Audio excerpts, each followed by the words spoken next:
ప్రాథమిక ఆరోగ్య కేంద్రాలు ఉన్నాయి అధ్యక్ష.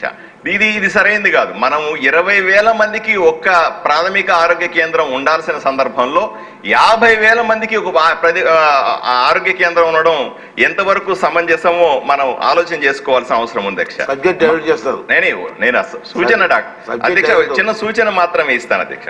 అదే సందర్భంలో తల్లి పిల్లల ఆసుపత్రి అని కేంద్ర ప్రభుత్వ పథకాలతో మనం 50 పడకల ఆసుపత్రి ఆదోను నిర్మించాము అధ్యక్ష. అంటే చుట్టుపక్కల 100 కిలోమీటర్ల పరిధిలో చాలా మంది అక్కడికి వస్తారు అధ్యక్ష. మీరు ఊహించరు అధ్యక్ష, నెలకు 450 నుంచి 500 డెలివరీలు అవుతాయి అధ్యక్ష. 50 పడకల ఆసుపత్రిలో అంతమందిని కింద పైన పడుకోబెట్టి ఏ విధంగా సర్జరీలు చేయాలో డాక్టర్లకి ఇప్పటికీ అర్థం కాని పరిస్థితి అధ్యక్ష. నేను సూచన మాత్రమే చేస్తున్నాను అధ్యక్ష. ఏది ఏమైనప్పటికీ కూడా ఇప్పుడు ఈ జనరల్ హాస్పిటల్ కానీ ప్రాథమిక ఆరోగ్య కేంద్రాలని కూడా వీటి ద్వారా అనుసంధానించి కొంత అభివృద్ధి చేస్తారనే ఆలోచనలతో మాత్రమే ఈ సూచన చేశాను అధ్యక్ష. ఏది ఏమైనప్పటికీ కూడా తెలుగువారి ఆత్మగౌరవం ప్రతిష్ట పెంచినటువంటి ఎన్టీఆర్ గారి పేరును మళ్ళీ పునరుద్ధరించడం అన్నది నాకు చాలా ఆనందంగా అనిపిస్తూ ఈ బిల్లుకు సంపూర్ణ మద్దతు ప్రకటిస్తున్నాను అధ్యక్ష. రఘురామరాజు గారు ఫ్యూ మినిట్స్. ఇవాళ బెల్లు కొట్టినాను అధ్యక్ష. ధన్యవాదాలు అధ్యక్ష. నందమూరి తారక రామారావు గారి ఆలోచన నుంచి ఉద్భవించిన అద్భుతమైన కాన్సెప్చువల్ యూనివర్సిటీ, మెడికల్ సైన్సెస్కి ఒక యూనివర్సిటీ స్థాపించాలని ఆయన అనుకోవటం, ఆ తర్వాత ఆయన మహాభినిష్క్రమణం తర్వాత మన ప్రీతమ ముఖ్యమంత్రి, అప్పట్లో కూడా ముఖ్యమంత్రి శ్రీ నారా చంద్రబాబు నాయుడు గారు ఆయన పేరు మీద, ఆయన ఆలోచన నుంచి పుట్టిన యూనివర్సిటీ కాబట్టి ఆయన పేరు పెట్టడం చాలా అద్భుతం. కానీ మరి ఆ తర్వాత జరిగిన పరిణామాల్లో ఇందాక ఎంతోమంది సభ్యులు చెప్పినట్టు ఎక్సెప్ట్ శ్మశాన వాటికలు మిగిలిన అన్నిటికీ కూడా ఎక్కడ పడితే అక్కడ ఆ పేర్లు పెట్టుకోవటం జరిగింది. ఇప్పుడు చక్కటి నిర్ణయం, మళ్ళీ చంద్రబాబు నాయుడు గారే ముఖ్యమంత్రిగా రావటం, ప్రజల ఆకాంక్షలకు అనుగుణంగా ఆ పేరుని తిరిగి ఎన్టీఆర్ యూనివర్సిటీ ఆఫ్ హెల్త్ సైన్సెస్గా మార్చడం అన్నది ఈ సెషన్లో తీసుకున్న చాలా మంచి నిర్ణయాల్లో ఇది కూడా ఒక అతి గొప్ప చారిత్రాత్మక నిర్ణయంగా భావిస్తూ ఇదే స్ఫూర్తితో చాలా చోట్ల కొన్ని మంచి మంచి పార్కులకి అన్నిటికీ కూడా ఒకే పేరు పెట్టుకోవటం జరిగింది.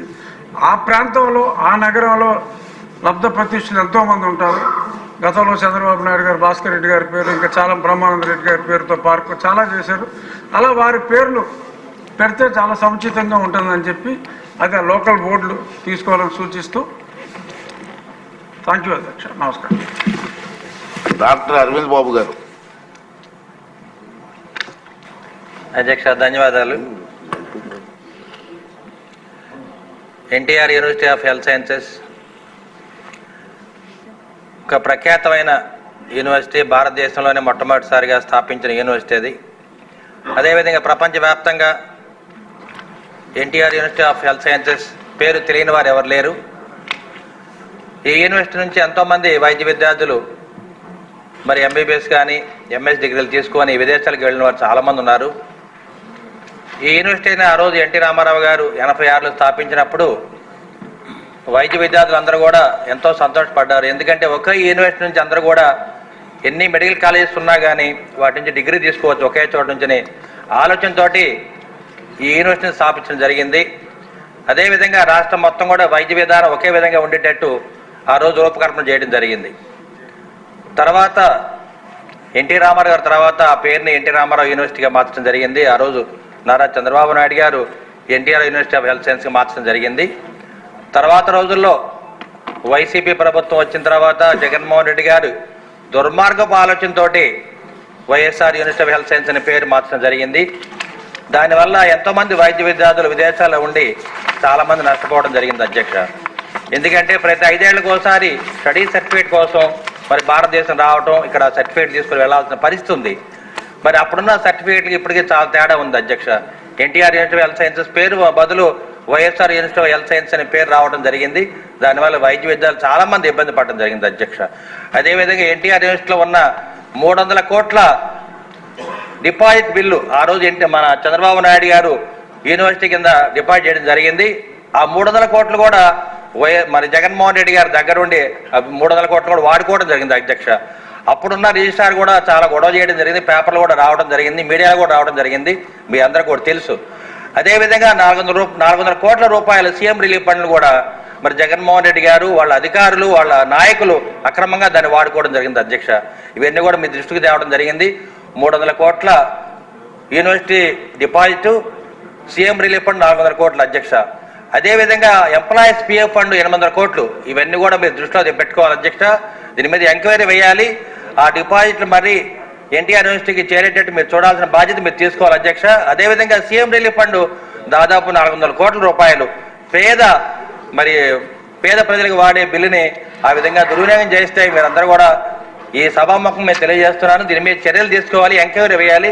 మన ప్రీతమ ముఖ్యమంత్రి గారు తప్పనిసరిగా దీన్ని దృష్టిలో పెట్టుకొని మరి ఆరోగ్య శాఖ మంత్రి కూడా దీని మీద దృష్టి పెట్టాలని చెప్పి మరి అసెంబ్లీ సమావేశంలో మీకు తెలియజేస్తున్నారు అధ్యక్ష. గౌరవ మంత్రి గారు, మినిస్టర్ గారు, మీకు కావాలంటే క్లారిఫికేషన్ ఇవ్వచ్చు కావాలనుకుంటే. Passing in. I beg to move that the bill be passed. ఇప్పుడు క్లాజులపై ఓటింగ్ అండి. 2వ క్లాజు, 1వ క్లాజు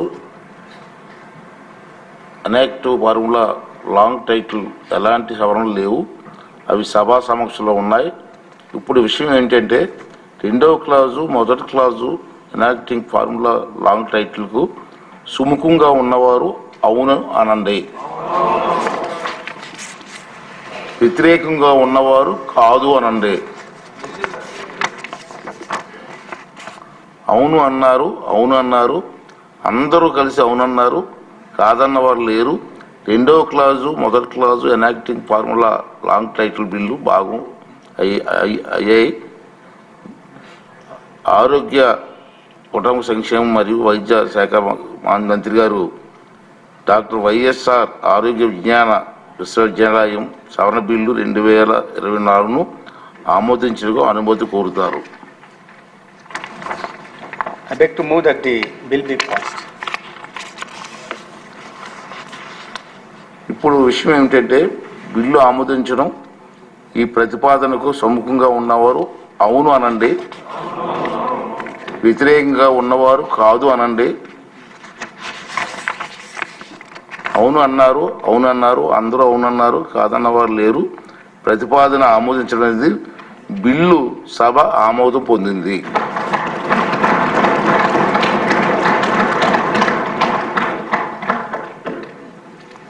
ఇప్పుడు